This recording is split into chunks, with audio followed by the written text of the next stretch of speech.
네, 북한이 오늘 오전 중거리 탄도미사일을 발사했습니다. 미사일은 일본 상공을 넘어 4,500km나 날아갔는데요. 최근 단거리 미사일만 연속 발사했던 북한이 중거리 탄도미사일 발사로 도발 수위를 한층 높이면서 북한의 행보와 의도에 관심이 집중되고 있습니다. 외교 안보부처를 담당하는 지성림 기자와 자세한 얘기 나눠보도록 하겠습니다. 안녕하십니까? 네, 안녕하세요. 네. 북한의 미사일 발사 소식이 계속해서 들려오고 있습니다. 오늘 오전에 또 미사일 발사 소식이 들려왔고 우리 군 당국이 이를 발표를 했습니다. 먼저 우리 군이 밝힌 내용 어떤 게 있습니까? 네, 합동참모본부는 북한이 오늘 오전 7시 23분쯤 자강도 무평리 일대에서 동쪽으로 중거리 탄도미사일 한 발을 발사했다며 미사일이 일본 상공을 통과했다고 밝혔습니다. 오늘 발사한 탄도미사일 비행거리는 4,500여 킬로미터, 고도는 970여 킬로미터, 속도는 마하 17로 탐지됐습니다. 공개된 재원을 봤을 때 오늘 쏜 미사일은 북한이 중장거리 탄도미사일이라고 부르는 화성 12형 계열로 보입니다.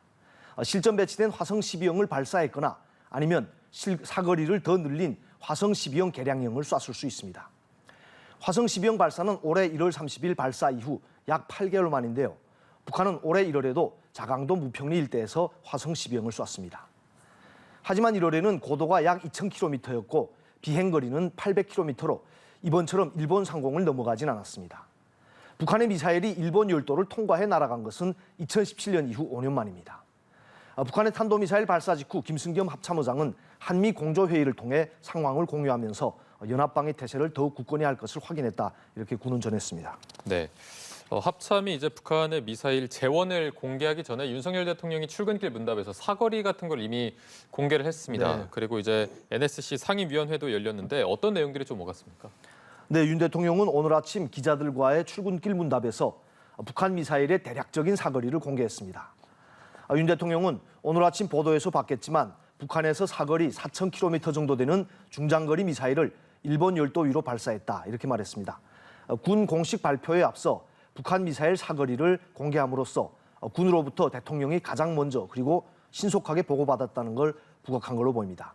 윤 대통령은 또 10월 1일 국군의 날에도 밝혔지만 북한의 이러한 무모한 핵도발은 우리 군을 비롯한 동맹국과 국제사회의 결연한 대응에 직면할 것이라고 강조했습니다.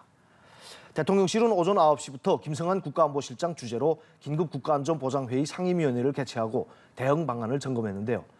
NSC 참석자들은 북한의 IRBM 발사는 유엔 안보리 결의에 대한 명백한 위반으로 한반도와 국제 평화를 위협하는 중대 도발이라며 강력히 규탄했습니다. 또 북한 도발을 묵과할 수 없고 도발에는 대가가 따른다는 점을 분명히 했으며 대북 제재 강화를 포함한 다양한 억제 방안을 모색하기로 했습니다. NSC 도중에 회의장을 찾은 윤 대통령은 미국의 확장 억제 공약 강화, 특히 북핵 미사일 대응을 위한 한미일 안보 협력을 강화하라고 주문했습니다. 네. 아까 이제 지성림 기자가 북한의 미사일이 일본 열도를 통과해서 날아간 게 2017년 이후 5년 만이라고 말씀을 해주셨습니다.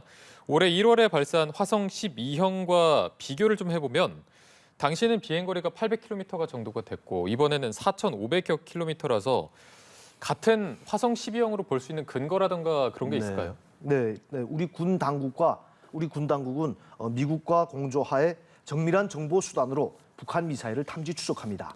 그 결과로 북한 미사일의 최대 정점 고도와 비행거리, 속도와 같은 재원이 확인되는데요. 군은 이러한 재원을 토대로 미사일 기종을 분석합니다. 군 당국은 오늘 미사일에 대해 중거리 탄도미사일, 즉 IRBM이라고 명확하게 밝혔습니다. 보통 단거리, 중거리, 장거리로 갈수록 미사일 속도가 높아지는데요.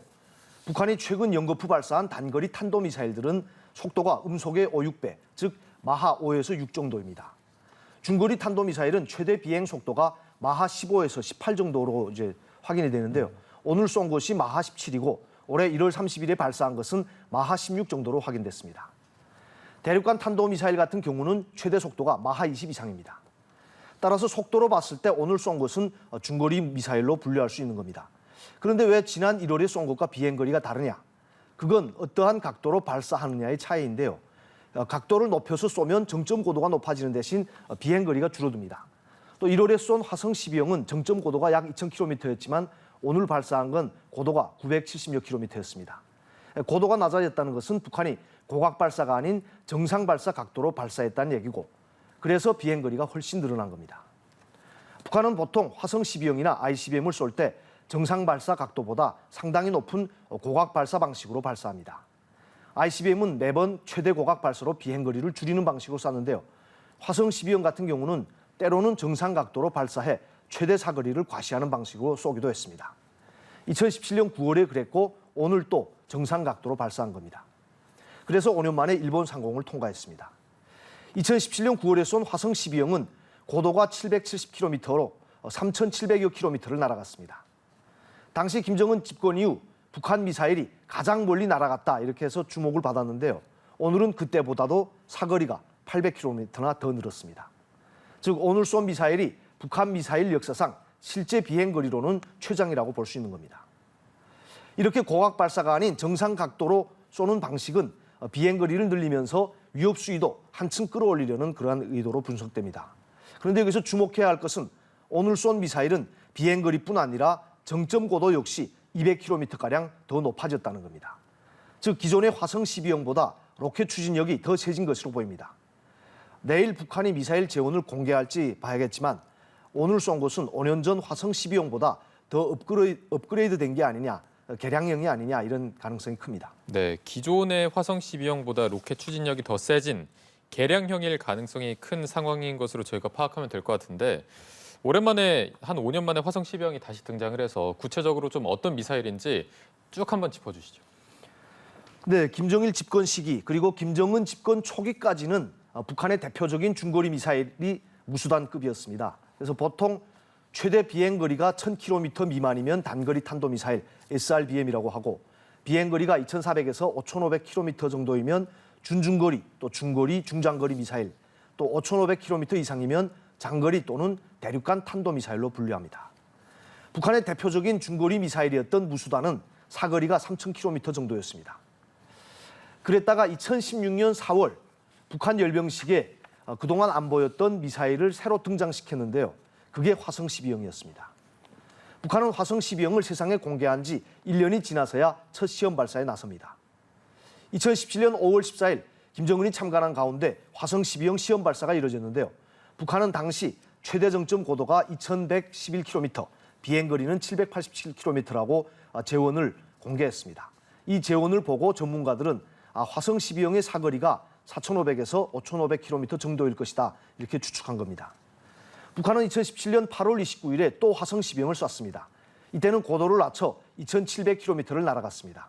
이때 화성 12형이 처음으로 일본 상공을 통과해 날아가면서 일본이 발칵 뒤집혔습니다. 그리고 북한은 같은 해 9월 15일에 또 화성 12형을 일본 열도를 넘어 날려보냈습니다. 아까 말씀드린 것처럼 이때는 3,700km를 날아갔습니다. 당시 김정은도 현장에서 발사를 참관했는데요. 김정은은 화성 12형 전력화가 실현됐다며 실전 배치가 본격화됐음을 시사하기도 했습니다. 그러고 나서 북한은 올해 1월 30일에 화성 12형을 고각 발사 방식으로 쏘고는 검수 사격 시험을 했다고 밝혔습니다. 북한이 말하는 검수 사격이란 생산 배치되는 미사일을 무작위로 골라서 발사하는 일종의 품질 검사용 시험 발사를 뜻합니다. 즉 화성 12형 실전 배치가 끝났거나 마무리 단계라고 과시한 겁니다. 북한이 최근 쏜 단거리 미사일들은 서울과 계룡대를 비롯한 한반도 남쪽 지역과 주한미군 등을 겨냥한 것이라면 화성 12형은 주일 미군 기지와 괌을 타격 목표로 하고 있습니다. 평양에서 괌까지 거리가 3,400km 정도이니 화성 12로 미국 영토인 괌을 충분히 타격하고도 남습니다.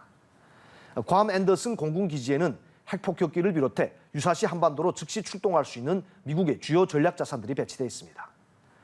화성 12형 두 번째 발사 직전인 2017년 8월 9일 북한 전략군 사령관은 화성 12형 4발을 괌 주변에 동시에 탄착시키는 이른바 괌 포위 사격을 검토하고 있다고 위협하기도 했습니다. 물론 김정은의 최종 승인이 없어서 괌 포위 사격은 실제로 이뤄지지 않았고 북한은 이후 화성 12형을 괌과는 완전히 다른 방향인 북태평양 해상에 발사했습니다. 네. 이제 최근에 북한 미사일 도발 좀 동향을 보면 지난달 25일부터 해서 4차례 도발을 계속해왔고 그동안에는 단거리 미사일로 도발을 해왔습니다. 네. 그런데 오늘 보니까 중거리 미사일을 쐈는데 사거리를 늘려가면서 도발 수위를 끌어올리고 있는 이 배경은 어떻게 보시는지도 궁금합니다. 네, 북한은 오늘 IRBM 발사에 앞서 지난달 25일과 28일 그리고 29일 그리고 이달 1일에 이렇게 4차례에 걸쳐 총 7발의 단거리 탄도미사일을 동해상으로 발사했습니다. 이 4차례의 단거리 미사일은 미국 핵추진 항공모함의 한반도 전개와 또 지난주에 있었던 한미연합 해상훈련, 한미일 대잠훈련 등에 반발하는 무력 시위로 평가됩니다. 미국 핵추진 항공모함 로널드 레이건 호가 부산 작전기지에 입항하고 그리고 이틀 후부터 연속 발사가 이뤄졌고 한미연합 해상훈련이 한창인 기간에 또 한미일 대잠훈련 전날과 이튿날에 각각 발사했기 때문입니다. 또 9월 28일 오후와 9월 29일 저녁에 미사일 발사가 카멀라 해리스 미국 부통령의 한국 도착 직전과 또 출국 직후에 이뤄졌다는 점에서 해리스 부통령의 방안을 겨냥한 것이라는 관측도 나왔습니다. 10월 1일에 쏜 미사일은 윤 대통령이 참석한 가운데 성대하게 열린 국군의 날 기념식을 겨냥한 것으로 보입니다. 이처럼 앞서 4차례의 무력 도발은 한반도 주변 수역에서 열린 한미 또 한미일 군사훈련 그리고 미국 부통령의 방한, 국군의 날 등 우리나라에서 발생한 그러한 이슈들에 대한 대응으로 볼 수 있겠습니다. 그런데 오늘은 미국영인 괌을 타격할 수 있는 중거리 탄도미사일을 쏘면서 미군 전략자산이 한반도에 전개하기 이전부터 핵미사일 공격을 할 수 있다 이렇게 암시를 한 겁니다. 그동안은 한반도 전역을 겨냥한 미사일로 워밍업을 했으니 이제부터는 미국을 겨냥한 미사일을 쏘면서 위협 수위를 높이려는 그러한 의도로 보입니다. 또 고각 발사가 아닌 정상 각도로 발사해 일본 상공을 통과하도록 쏜 것은 한미일 안보 협력 강화에 대한 견적으로 볼 수 있습니다. 한마디로 일본을 향해 더 이상 우리를 자극하지 마 이런 식의 경고를 한 게 아니냐는 거죠. 한미일 상국은 지난주 금요일에 동해 공해상에서 북한 잠수함과 잠수함 발사 탄도미사일 위협에 대응한 연합 대잠 훈련을 진행하는 등 최근 들어 안보 협력을 부쩍 강화하고 있습니다. 북한이 미사일 도발 수위를 높이는 것은 지난 8일 최고인민회에서 채택된 핵무력 정책 법령과도 연관이 있어 보입니다. 북한은 정권 수립일인 9월 9일에 핵무력 정책 법제화 사실과 또 김정은의 핵 독트린이 담긴 연설을 공개했는데요. 그 이후 북한의 도발 행태가 상당히 대담해졌습니다. 북한은 예전에는 보통 미 항공모함이 한반도에 전개했다가 훈련을 마치고 돌아간 이후에야 미사일을 발사하곤 했는데요. 이번에는 아예 미 항모 면전에서 보란 듯이 무력 시위를 벌였습니다. 북한이 역사적인 사변이라고 강조하는 핵정책 법제화와 또 김정은의 공세적 핵 독트린 발표 이후 이러한 무모한 도발이 감행된 것을 두고 핵무력 자신감을 바탕으로 한 공격적인 군사행위라는 평가가 나옵니다. 네.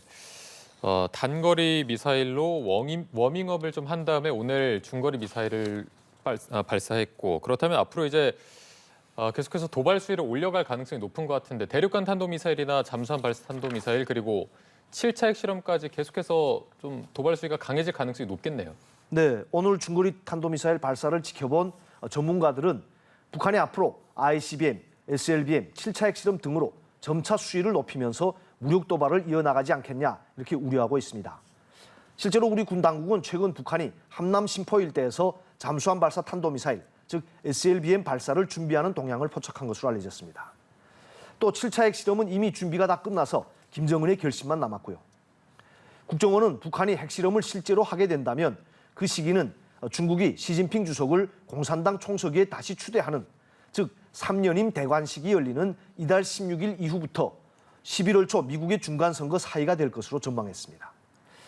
북한이 지금처럼 도발 수위를 높여나가다가 마지막에 핵실험으로 대미를 장식할 의도가 맞다면 7차 핵실험 시기는 이달 하순이 유력해 보입니다.